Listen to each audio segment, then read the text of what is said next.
Hola, aquí estamos en una nueva edición de Encuentro con la Vida TV. Hoy vamos a charlar un tema interesante y básico para nuestra salud física, emocional y espiritual. ¿Cuál es ese tema? La autoestima. Es la forma que nos tratamos a nosotros mismos, que nos miramos y la perspectiva desde la cual nos enfocamos con nuestros intereses, capacidades, nuestra identidad y la vida en general.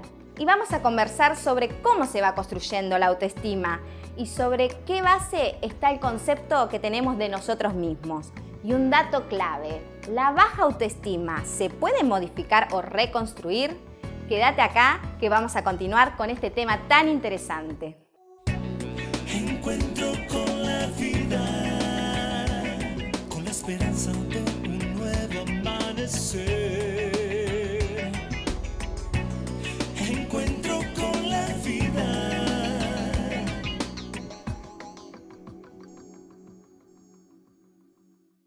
Propusimos varias preguntas. Vamos a comenzar con la primera. Adri, ¿qué es el autoestima? Bien, la autoestima es la valoración positiva o no tan positiva, a veces negativa, que cada uno de nosotros hace de sí mismo. Según la autoestima que tengamos, nos vamos a considerar más o menos valiosos, más o menos amados, dignos de ser amados y también más o menos competentes o capaces para enfrentar con relativo éxito los desafíos que la vida nos propone.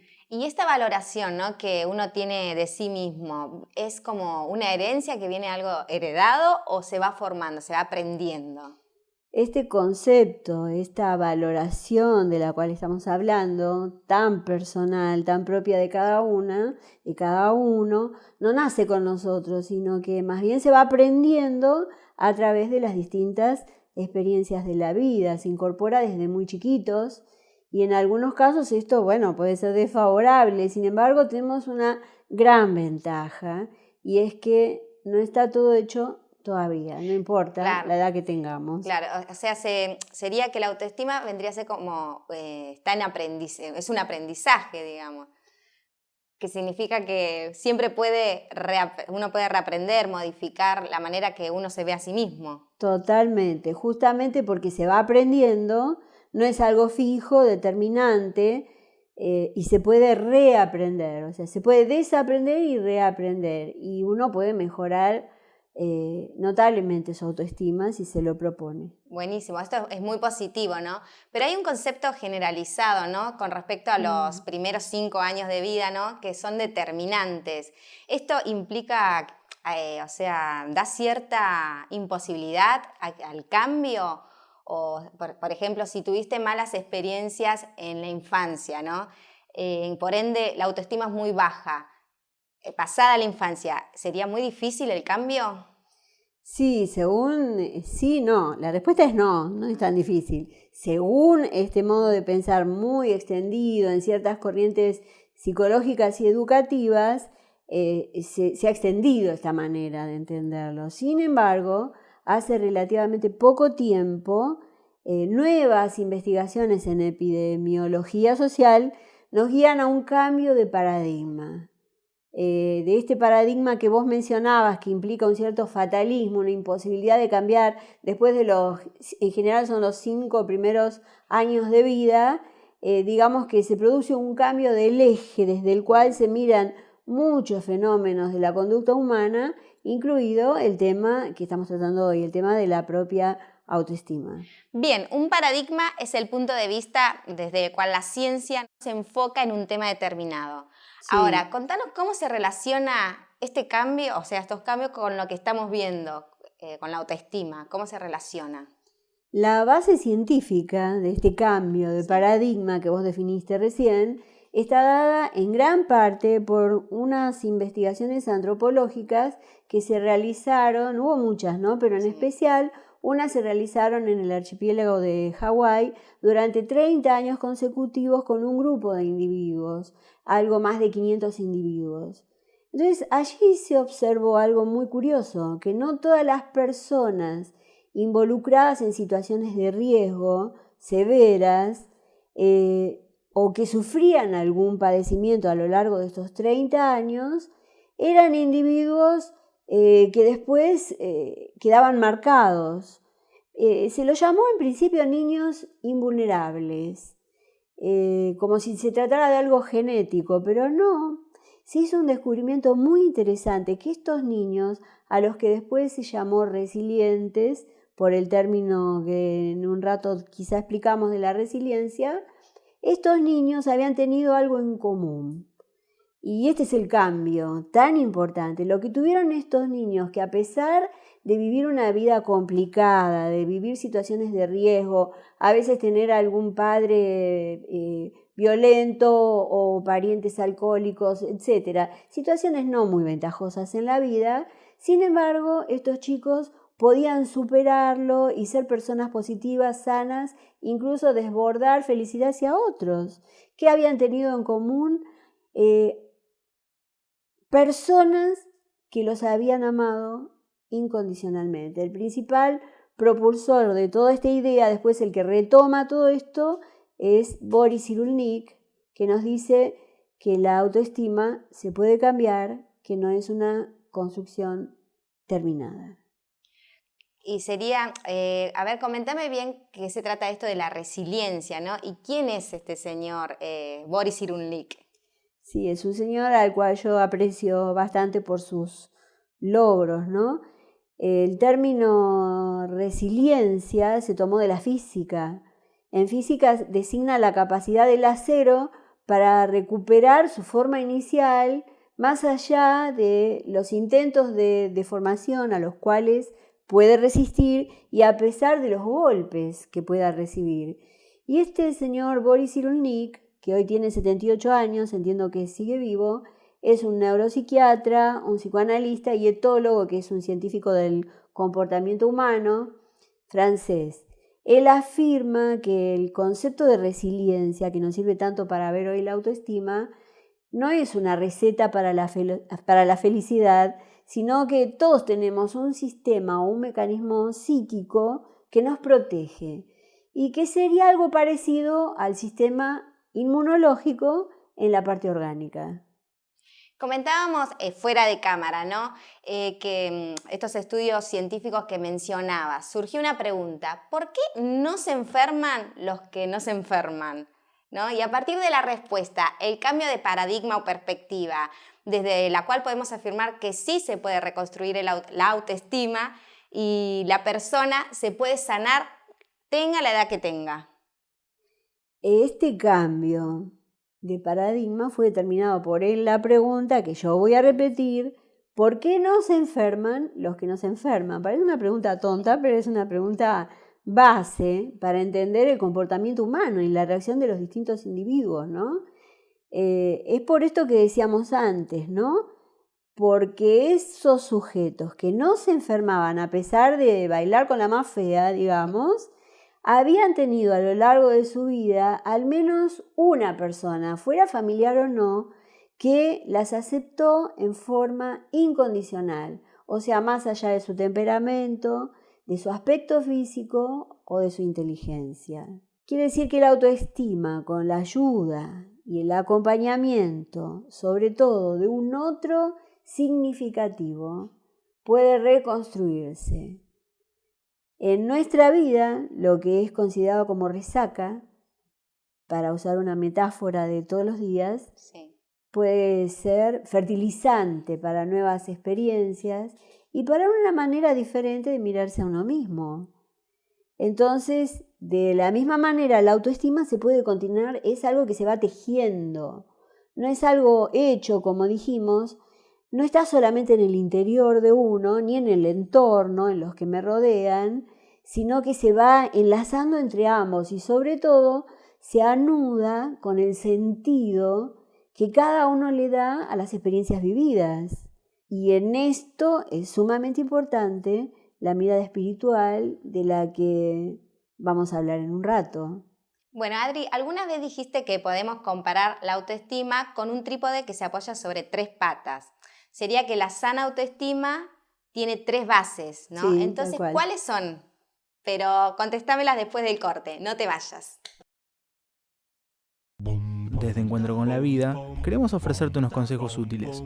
Ante un problema, No comiences a atacar al otro, sino ataquen juntos al problema. Vas a ver que en lugar de ganarle la pelea al otro, lo vas a estar ganando a él. Vivir en armonía es aprender a pelear con los problemas y no con la gente que queremos.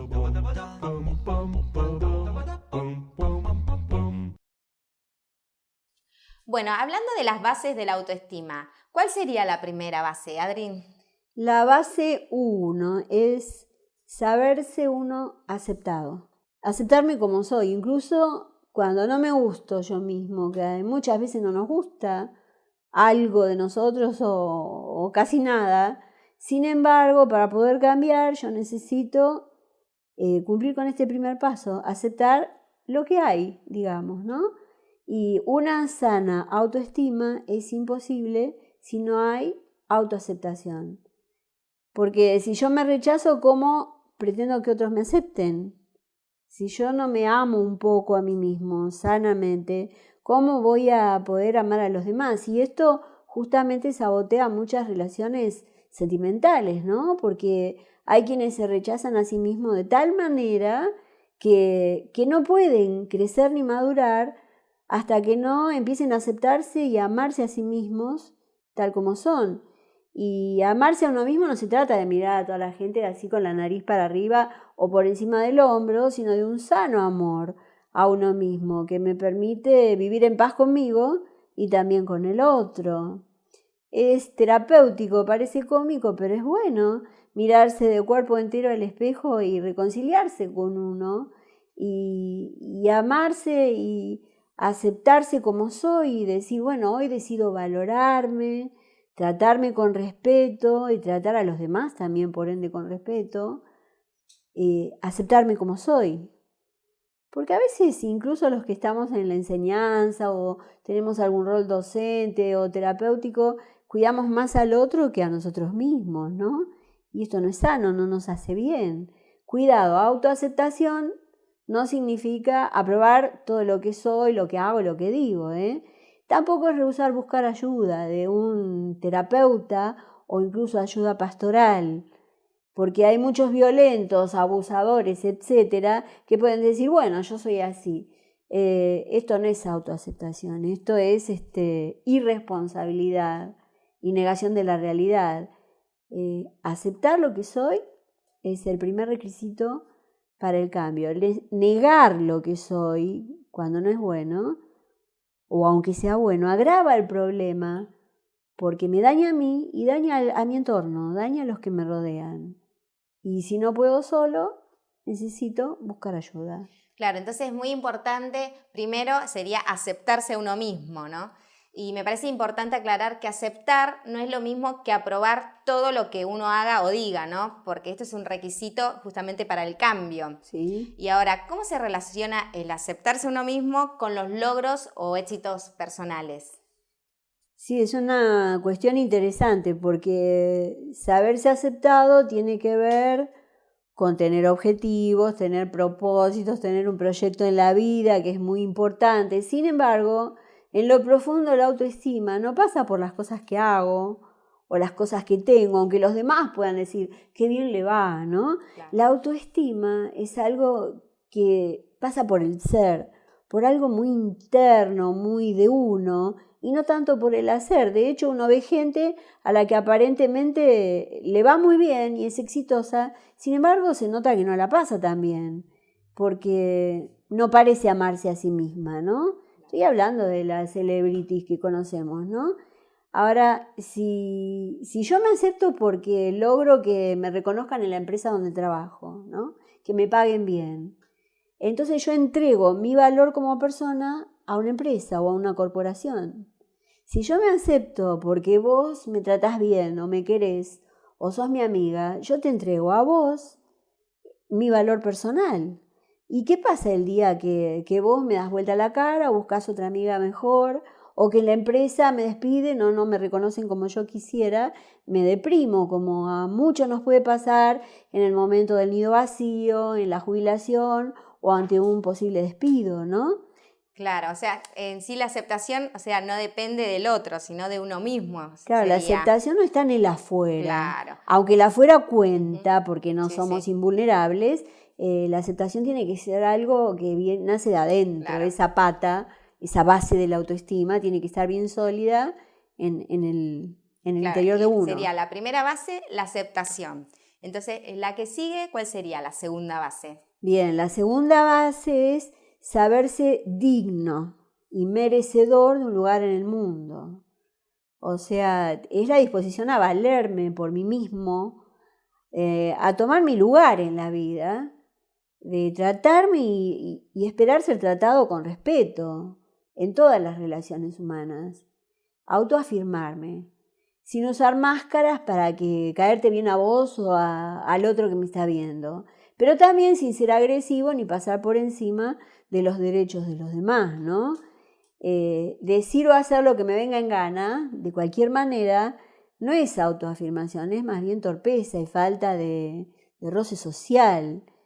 Entonces, en este punto de la dignidad, del ser merecedor, uno puede mirarse al espejo y decir, sin dudar, pero sin gritar, y las veces que sea necesario hasta que se lo pueda internalizar, merezco un lugar en el mundo. Sería la segunda base, ser digno, sentirse digno, merecedor, ¿no? ¿Y qué pasa cuando uno no se siente así, ¿no? Porque no da o no hizo lo que podría haber hecho, siente que cometió errores, o ser el hijo o el padre que quisiera ser, ¿no? O que cometés errores importantes, porque esto también es humano, de estar errando y no sentirse... Y sí, lo que vos decís es muy humano. Yo creo que a todos los que somos medianamente normales nos pasa esto. Sabemos nuestras fallas. Autoconocernos también tiene que ver con tener una buena autoestima.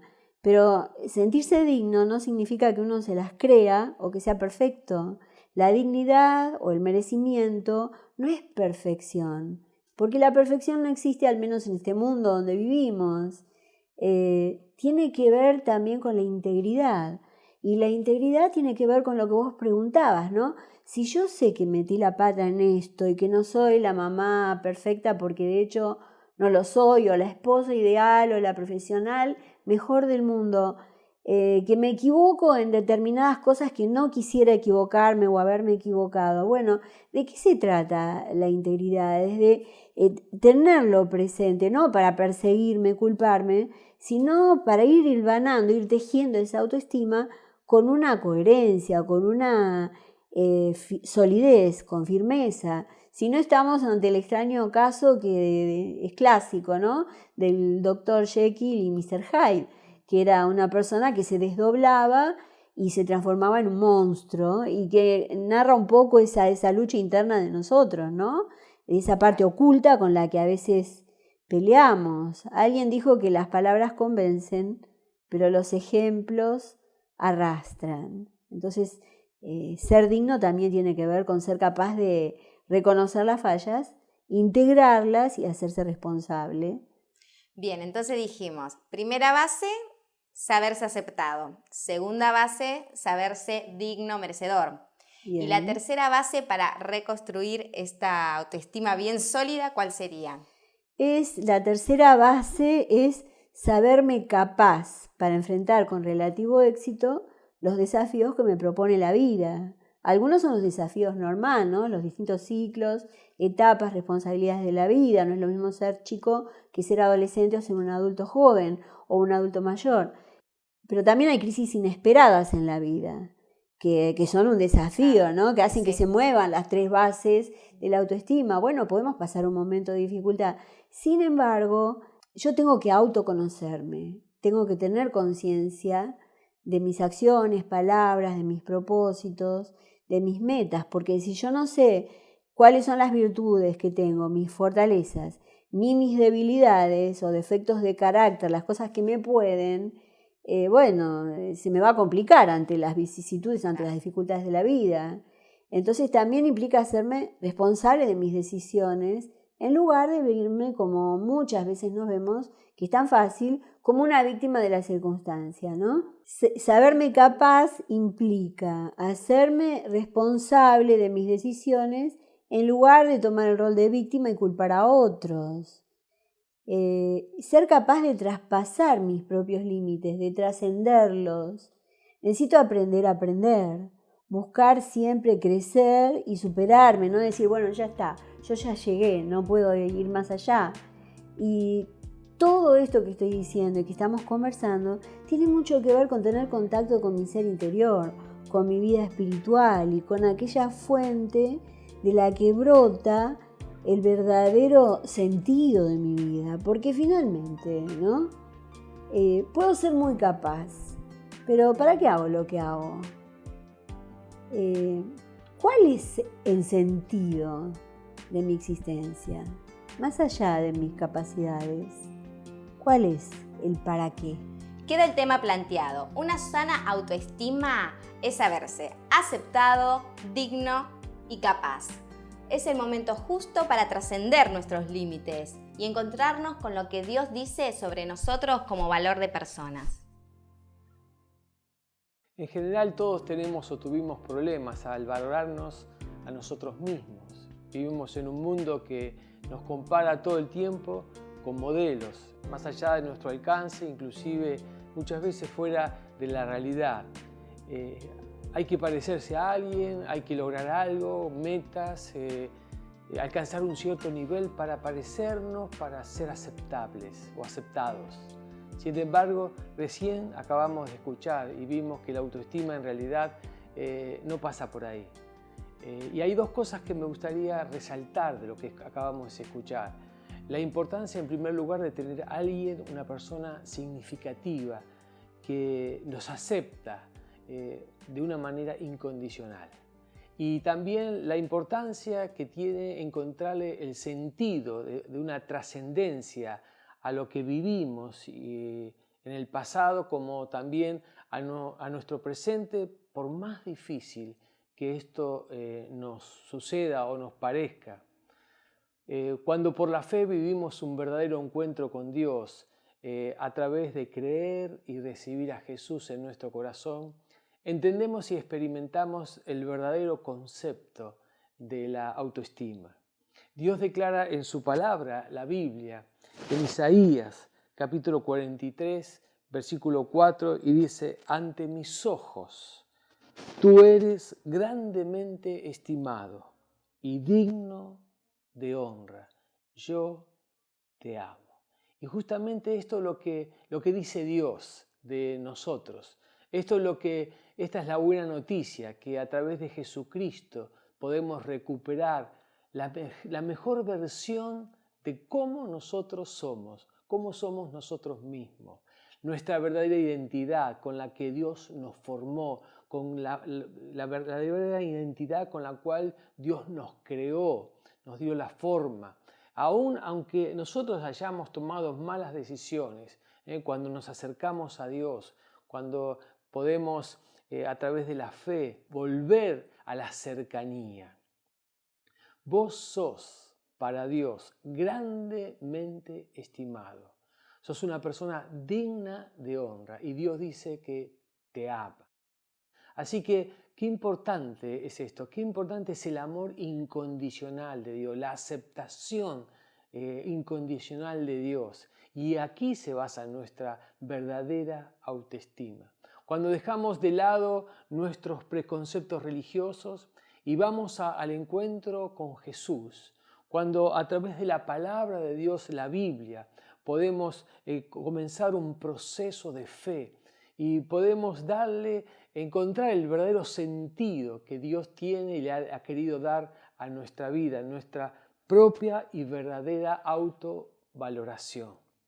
Tu sentido de aceptación no está dado por tu entorno, ni siquiera por lo que vos pensás de vos mismo, sino que Dios, el Padre amoroso, que te ama de tal manera que dio a su Hijo único, Jesucristo, para morir por vos en la cruz. Y también el sentido de dignidad, de ser merecedor. No proviene de tu propio esfuerzo, de todo el trabajo, de tu autosuperación, aunque es muy importante. Pero cuando Jesús entra a tu interior, te devuelve la dignidad, el derecho de pertenecer a la familia de Dios. Y lo tercero que vimos también es el sentido de capacidad. Soy capaz. Y esto también implica que la presencia de Dios en nosotros por medio del Espíritu Santo nos da poder para llevar adelante aún las cosas que jamás pensábamos que la íbamos a hacer, porque el Espíritu de Dios es el poder de Dios que actúa en todo aquel que cree. Y quiero dejarte también una poderosa promesa de Dios que también está en la Biblia, que tiene un sentido trascendente. Te lleva a tener una mirada plena de vos mismo, sencilla pero poderosa, una mirada sanadora y compasiva que va más allá de cualquier capacidad humana. Y este texto está en el Evangelio de Juan, capítulo 14 y versículo 23, y dice lo siguiente: Dios te dice, el que me ama obedecerá mi palabra. Y mi Padre lo amará, y vendremos a Él, y con Él nos quedaremos a vivir. Desde Encuentro con la Vida deseamos que este desafío de amor y de fe pueda atravesar tu corazón, tu misma vida, y puedas ser uno más de aquellos que se encuentran con Jesús. Aquellos que un día se acercaron a Jesús y abrieron su corazón y le dijeron, en una oración sencilla pero profunda, desde lo adentro del corazón: Señor, quiero amarte. Señor, quiero conocerte más. Señor, yo te recibo como Salvador y como Señor. Te pido que perdones mis pecados, que completes una vida en mi corazón, que me restaures.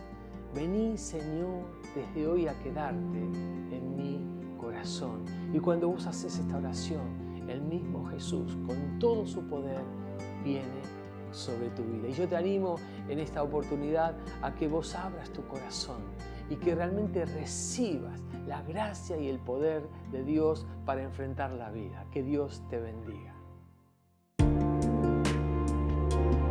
Jesús te dice, la paz te dejo, mi paz te doy. Yo no la doy como el mundo la da. No te angusties ni tengas miedo. Encuentro con la Vida, un lugar para descubrir esa paz. Este domingo, 19 horas. Encuentro con la vida.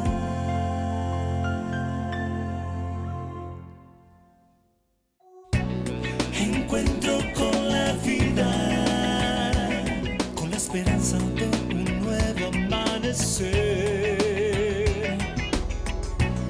Encuentro